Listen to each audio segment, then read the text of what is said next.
live edition of Couz's Corner here on this Saturday, December the 20th. We're going to do this show yesterday, had technical difficulties. So today I decided to use a different streaming platform to do this. Hopefully, it's actually working this time. We will definitely find out. Hopefully, you guys enjoy the show. What we're going to talk about today is West Virginia and where they were ranked in the latest valuations of college athletic programs by CNBC. This report came out yesterday, Friday, December the 19th. And we're going to talk about West Virginia's place in those rankings, the negatives and the positives. Okay, that's what we're talking about today. So thank you for joining the show. Don't forget, if you're watching this live or if you're watching it on the replay, don't forget the thumbs up button. It's very helpful. It's free to do. It's right below the video. Just click it. It's real easy, real quick. If you're in the chat, you can exit out of the chat with the X, go like it, and then come right back in. It's that simple.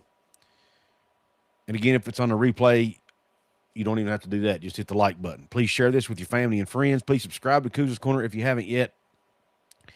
And but nonetheless, we appreciate you being here, whether you're watching it live or on the playback. Now, and of course, you can drop comments in the live chat. If you want to make sure I see your live comment, you can be sure to drop me a super chat. It'll highlight the comment, and I will be sure to see it and read it on the air. And if you ask a question, then I will obviously answer your question. Now, let's go ahead and get into today's show. I created a spreadsheet to kind of show you guys, or to show you all, where West Virginia is ranked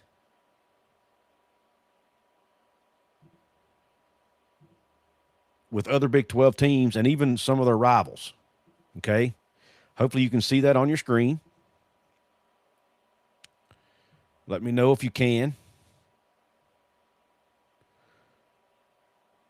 But what we're going to do is I'm going to just kind of talk you through it. Hopefully you can read it. If you can't read it, I will read it for you. But basically what we're looking at is West Virginia is ranked 10th in the Big 12 among 16 schools in their valuation. Now, again, we're going to talk about the negatives and the positives of where West Virginia is ranked. When you look at the negatives, they're 10th in the Big 12, which is the bottom half. That's not a positive. That's a negative. They are ranked 58th in the country. Out of the top 75 schools on this list, they are 58th. Again, that's not a great spot to be either. But there are some positives that we'll get to. But when you look, the schools below them are Utah, K-State, Arizona State, Cincinnati, UCF, and Houston. Obviously, the schools above them, and this is 1 through 9, are Kansas, Oklahoma State, Baylor, Iowa State, Colorado, Texas Tech, TCU, Arizona, BYU.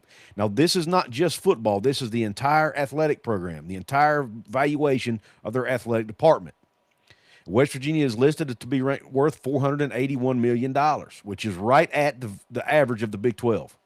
If you do the math, average it out, $480 million is about the average. They're about right there. The median is right around $500 million, which is right where BYU is. But long story short,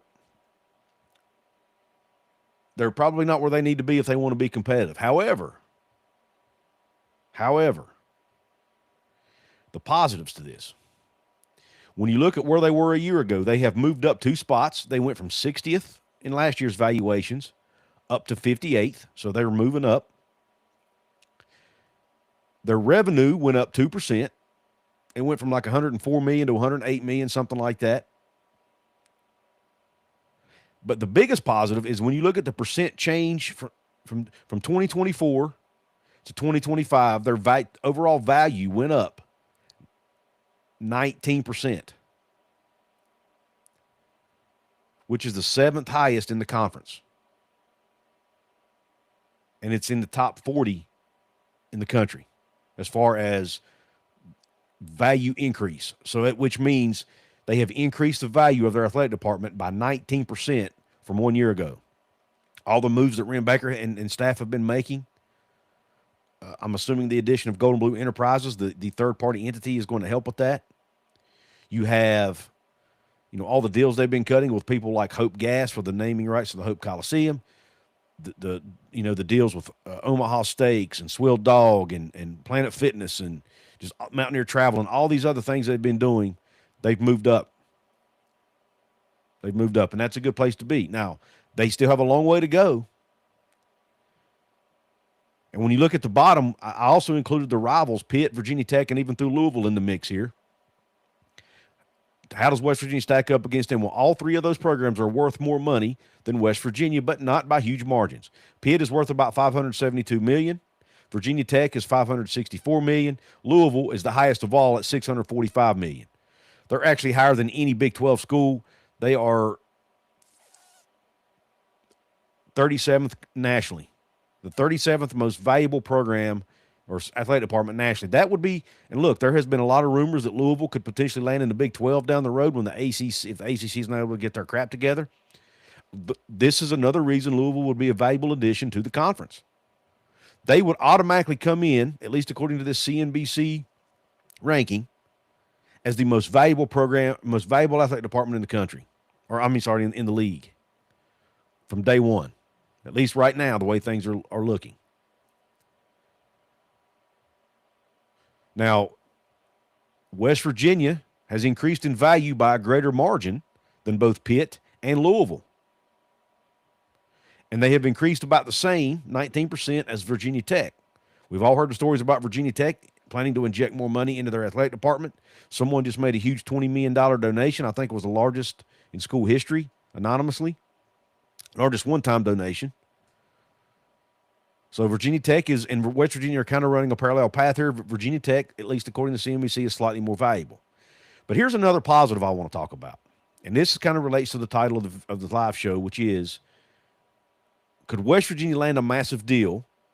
When you look back at what Utah was able to do,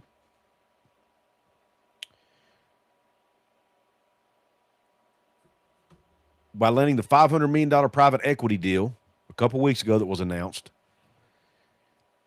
And I looked at that and I thought, how in the world could one school get a $500 million deal?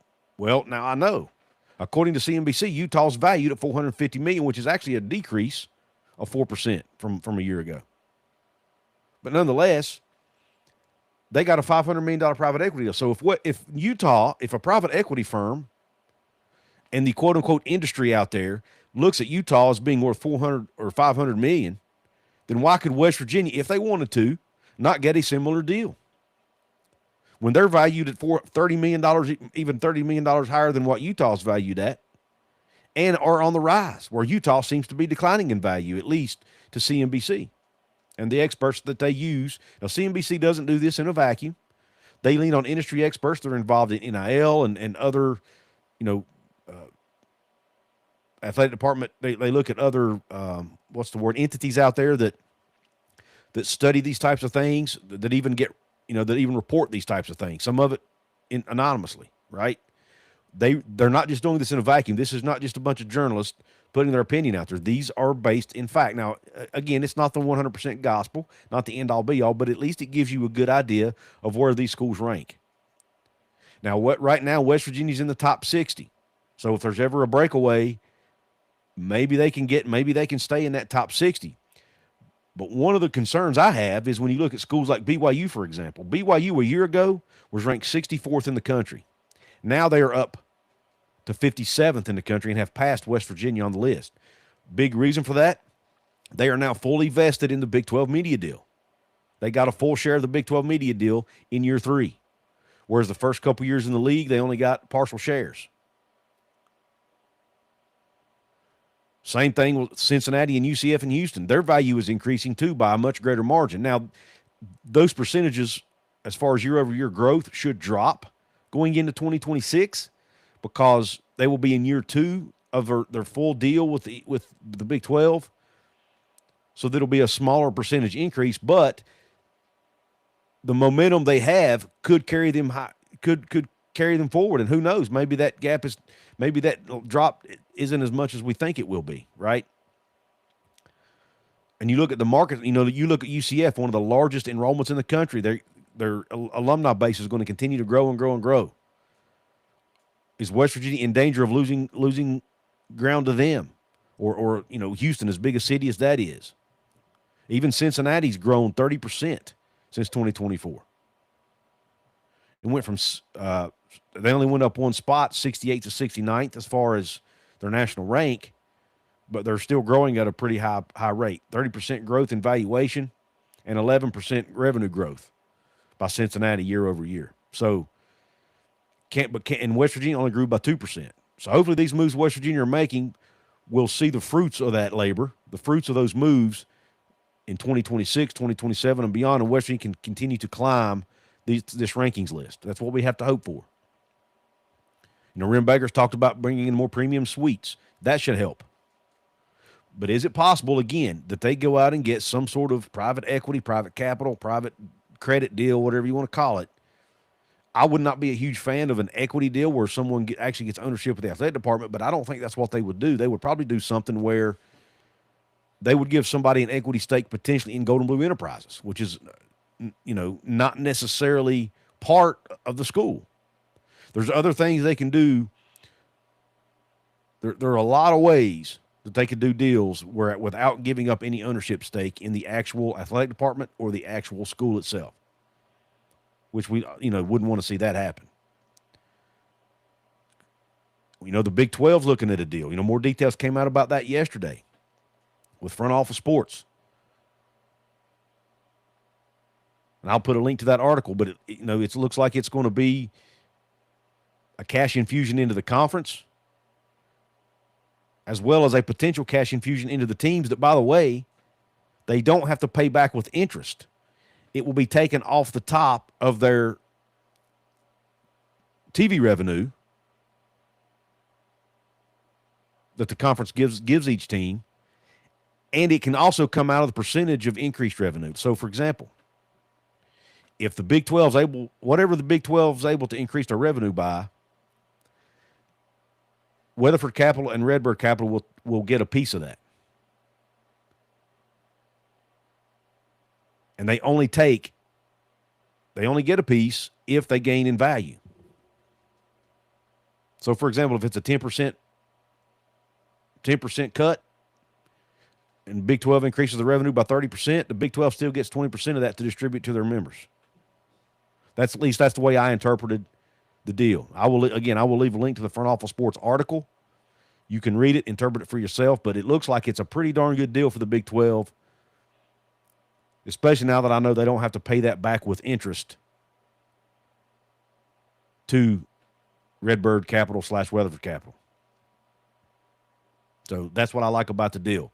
But is it possible that you could see West Virginia go out and do a deal of their own similar to what Utah got? And after seeing this valuation and seeing that they're actually rated $30 million higher than Utah, I don't see why they couldn't if they wanted to. But let me know what you think in the comments. Do you think that would be a good idea for West Virginia to do something like that, or do you think it would be a bad idea? I want to hear your thoughts in the comment section. What's up, guys? We've got Zach in the house. We have Jerry Justice in the house. We have Vinny Romano in the chat. Thank you all for joining the chat. Be sure if you want to, did I miss anybody? Zach, Jerry? Yeah, I didn't miss anybody. Thank you all for joining the show. I know a lot of people are probably watching the college football playoff, and that's cool, but I had to do this while I had time.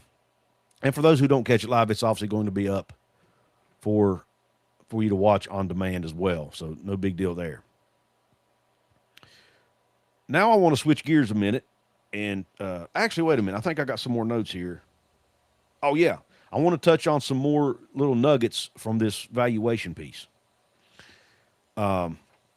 Texas Tech dropped significantly. They went from 33rd in the country and top in the Big 12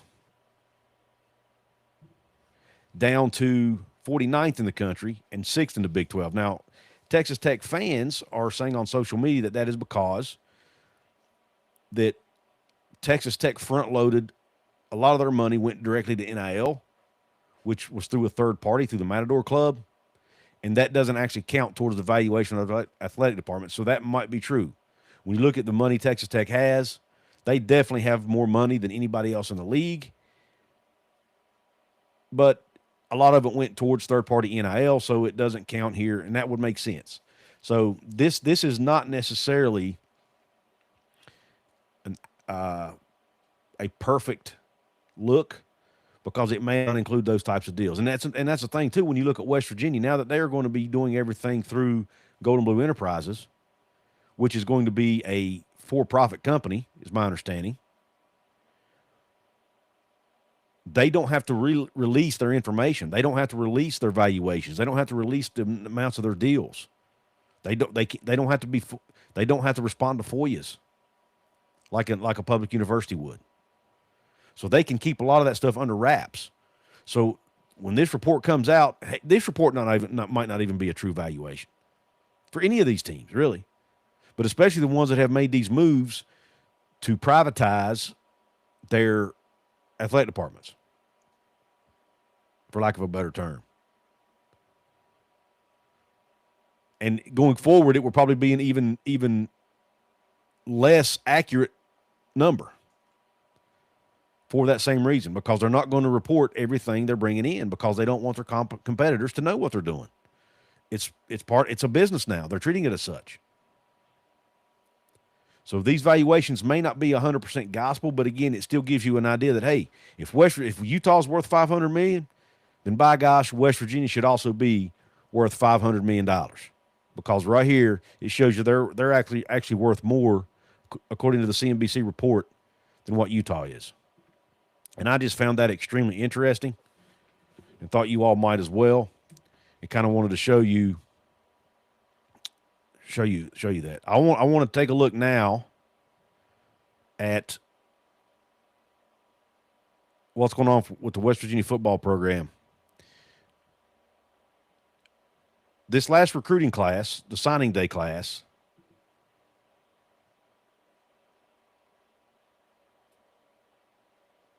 they had several JUCO players. I'm sorry, I'm having some difficulty here. I'm trying to pull an article up from my website, and for some reason the article's not even showing on my site, even though I published it. Man, I tell you what, if I have any more technical difficulties this week, I might just throw in the freaking flag. Good Lord Almighty.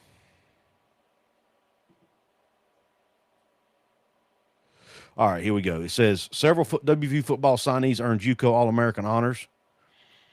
6 of the 10 junior college transfers who signed with WVU football on National Signing Day earned National Junior College Athletic Association All-American honors. 1 player was a first-team selection, 1 was a second-team selection, and the other 4 were named honorable mention. Darius Wiley from Hutchinson Community College was the lone first-team selection. The 6'7", 250-pound defensive end is the 3rd straight Blue Dragon to be named a first-team All-American. Included on that list is current Mountaineer Marshawn Oxley, who earned the honor in 2024. Wiley, who helped lead Hutchinson to a national championship, a junior college national championship, had 9.5 quarterback sacks and 21.5 total tackles for loss. I'm going to read that again. He had 9.5 sacks and 21.5 tackles for loss. Overall, Wiley had 55 tackles, including 8 in the national championship game alone. The lone second-team selection on the National Junior College Athletic Association All-America team was running back Martavius Boswell. The sophomore from Copiah Lincoln out of Mississippi finished the season with 1,109 yards rushing on 130 carries. The 5'9", 175-pounder from Fort Worth, Texas, ran for 13 touchdowns and averaged 8.5 yards per carry. The 4 players named honorable mention were from 2 schools. Wide receiver Keon Hutchins, who's an absolute blazing fast guy, and defensive lineman Jalen Thomas, who's an absolute beast. I mean, it looks like the Incredible Hulk in these pictures. Will join the Mountaineers from Northwest Mississippi Community College. Defensive lineman KJ Henson and cornerback Damon Allen will join their 2 Hutchinson Community College teammates in Morgantown. So I think this is a positive sign. You know, Coach Roth talked about the JUCO ranks, and now he's looking at JUCO players who can come in and contribute right away. And I think every player on this list is going to be able to do that, at least compete for not only playing time, but I think every one of these players could potentially be starters for West Virginia in 2026. I really believe that. I think Boswell has the talent and ability and the speed to be the starting running back at West Virginia. He'll have some tough competition with the freshmen that are coming in. and I'm sure Coach Rod may go out and get one or two out of the portal. He's going to have competition, but Sincere Bowers, obviously, but I really like his ability, his speed, and his experience now after playing 2 years at the JUCO level. The defensive line is going to be losing people like Eddie Vestorinen. They're going to be losing people like, I saw Sonny Redwood just graduated. I think he does have a year of eligibility left, but not sure if he's coming back. Devin Grant's going to be gone. They're losing a ton of bodies off that defensive line. Hammond Russell. So you've got people like KJ Henson, Jalen Thomas, who could potentially come in and start right away. Damon Allen, who's like 6'2", 6'3", defensive back, who's really great in man coverage. Very strong, has very strong hands, and also has good speed. He could come in and potentially start at corner. Almost the entire secondary, at least as far as those who started games, are going to be gone next year. There are a couple players who could potentially get extra eligibility if they, depending on how some court cases go for JUCO players, but more than likely, most of the secondary, especially the cornerback position, is going to be gone. So they're going to need people like Damon Allen and others to step up and play valuable minutes and potentially even start for this team. Then you've got Darius Wiley, who's an elite edge rusher at the JUCO, 6'7". Most fans were disappointed with the lack of production we saw out of Jamoy Robinson last year. I don't think we will be disappointed in Darius Wiley. I mentioned Marshawn Oxley. He's another former Hutchinson Community College Blue Dragon. We saw how he came along at the end of the year. He should be back next year. He has one more year of eligibility, is my understanding. He should be back.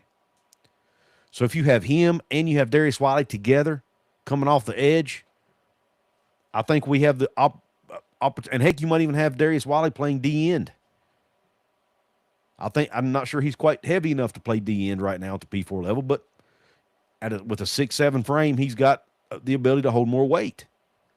Maybe he gets up to 270, 280. He can play D end, and then maybe you bring Marshawn Oxley at edge.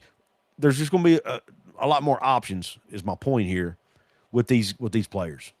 And I think all these guys, and Hutchins is a guy who can come in and beat a defense deep, or he's a guy you can throw the ball to in a screen and let him take it all away because he has that 4.3 speed. So I think all these guys have the opportunity to come in and play right away for the Mountaineers. And the fact that they all made the All-American, 6 of the 10 JUCO players were named All-Americans, I think is a great sign that Coach Rod is not only getting JUCO players who are physically ready to play, but they are the best of the best from the JUCO ranks. He's not going out and getting guys who are riding the bench or guys who aren't playing a ton. He's getting guys who are the All-Americans at the JUCO level. And in Hutchinson, they're out here winning national championships. So these guys know what it takes to win. They're winners. And I think this is a positive sign. Now, will it take these players a few games, a few weeks, a few months to gel, to adjust to playing at the P4 level? Probably so. But that's okay, because that's normal. And you're going to have returning players and potentially even transfer portal guys who can come in and help, and then some great freshmen. There's going to be some really talented freshmen that can come in and play right away also. Now, I don't want Mountaineer fans, I don't want us to get our expectations super high, because with so many new players, so many true freshmen, so many JUCO players, it's going to be another roster overhaul. It won't be 80 players like it was a year ago, and there won't be as many guys coming in late in the process like fall camp. More of the players will be there for spring ball and summer workouts, but it's still going to be a lot of new players. So we have to keep our expectations at a reasonable level. Now, do I expect them to go 4-8 again? Absolutely not.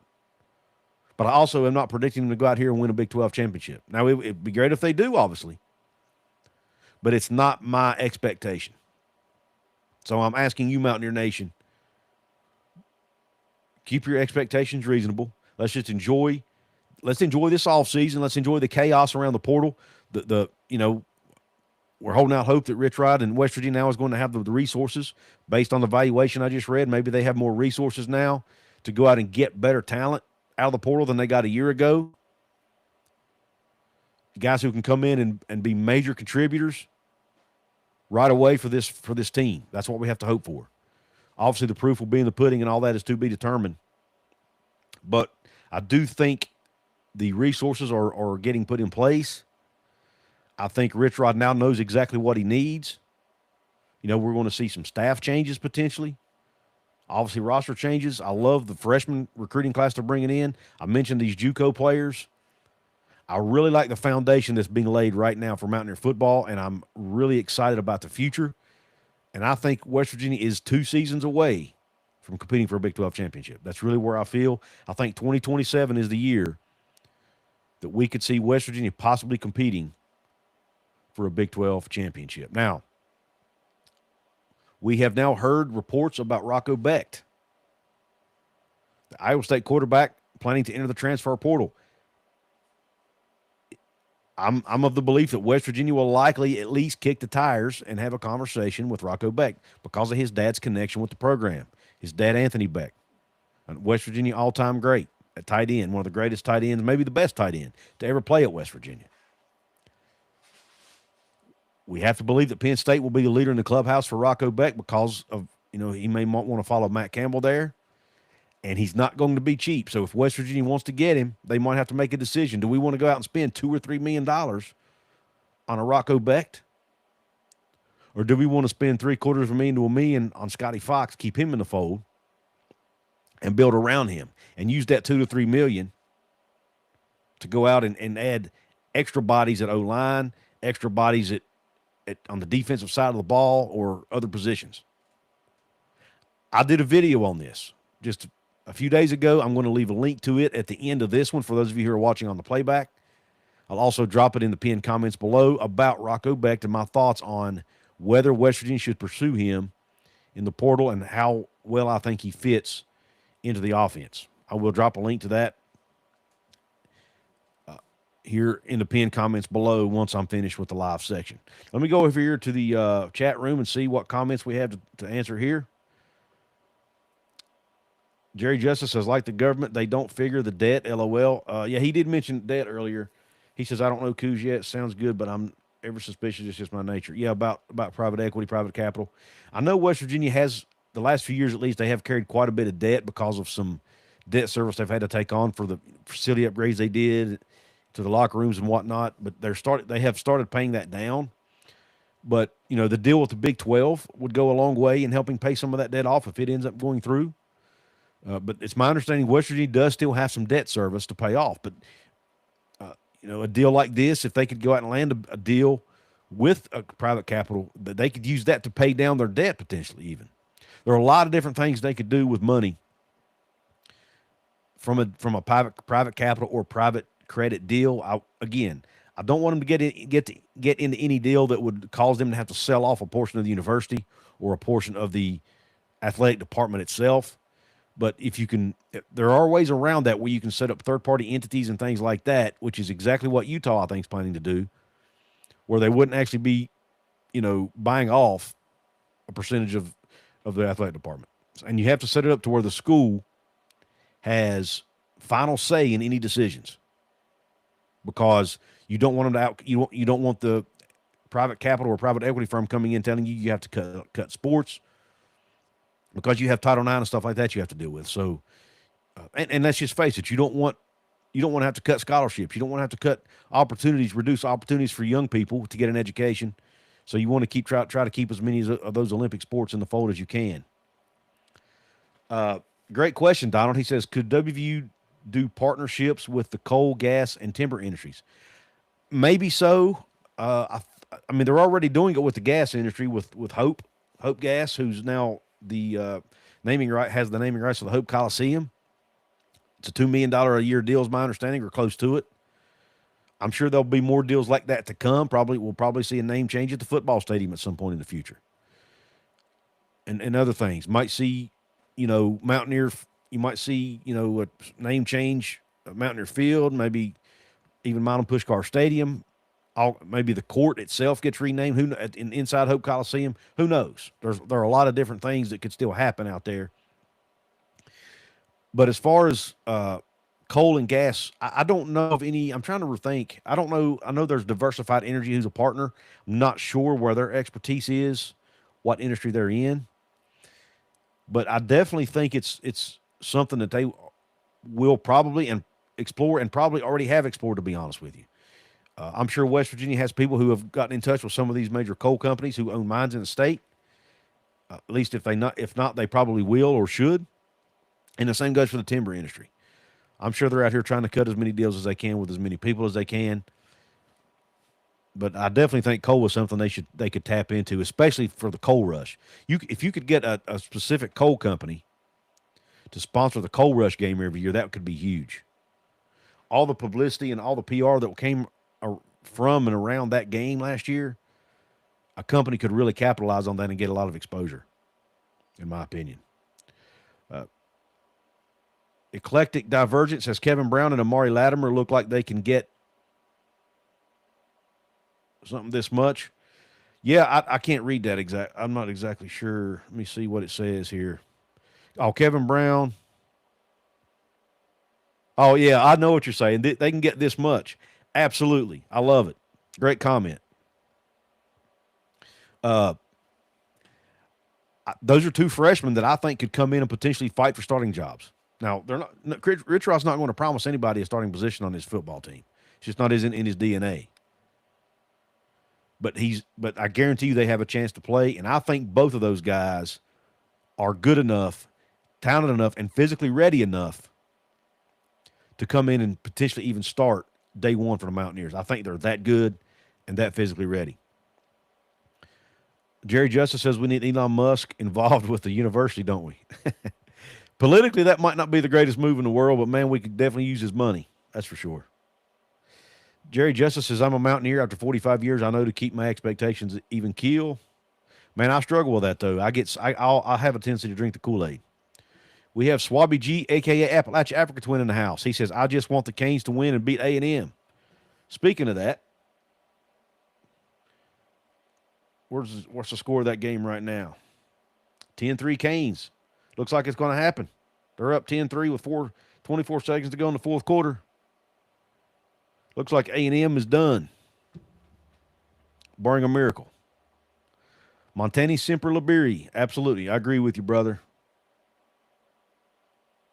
That's why BG says, I'm here but hungover. It's okay. At least you're here, brother. At least you're here. I appreciate you. Vinny Romano says, don't believe Baylor and TCU is that high. What about the amount of debt schools are in? Yeah, I mentioned the debt earlier. A lot of these schools do have debt service. Again, if they're able to land that deal, the Big 12 deal that they're looking at with Weatherford and Capital and Weatherford Capital and Redbird Capital, they might be able to use some of that money to pay down debt.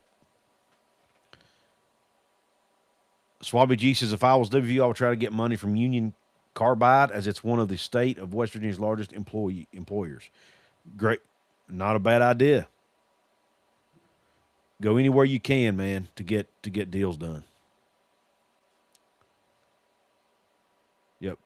All right. Well, listen, I'm gonna end this one. Jerry Justice says we all drink the Kool-Aid as long as Jim Jones didn't make it. Yeah, you got that right. I'm drinking the Rich Rod Kool-Aid, right? I'm trying not to, man, but it's hard. And final now, Miami did indeed beat Texas A&M 10-3 to advance to the next round of the college football playoffs, and that they will now be in the round of 8, I guess, the quarterfinals. So congrats to the Miami Hurricanes as they move on to face probably the winner of, what were they ranked? What was their seed? It was a 7-10 game. So I guess they'll be playing likely either Oregon or, I don't know. You guys tell me. I don't have the bracket in front of me. Or no, they'll be playing one of the teams with the bye, won't they? Actually. Yep, they'll likely be playing a number 1 team, right? Indiana? Is that accurate? I don't know. Anyway, all that will be figured out in time. Thank you all for joining the show. I appreciate it. If you're watching this on the playback, be sure to hit the thumbs up button. Be sure to share it with your family and friends. Be sure to subscribe to Couz's Corner if you haven't yet. If you like West Virginia Mountaineer sports content, this is where you need to be. Shout out to Appalachia Digital, the folks who helped sponsor the show and who designed our website over at wvsportschat.com. They did a great job designing that site. It's also where you can find your written content on Mountaineer Sports. But if you want to get yourself a new website built, or you want to get your current website leveled up, go to AppalachiaDigital.com, type in /Couz. That lets them know I sent you, and they will take care of your website needs. Thanks to Rogue Sports Network for allowing me to be a part of the family. I appreciate all of you for tuning into the show. Hope the rest of your day's top shelf. God bless you, and Q Country Roads.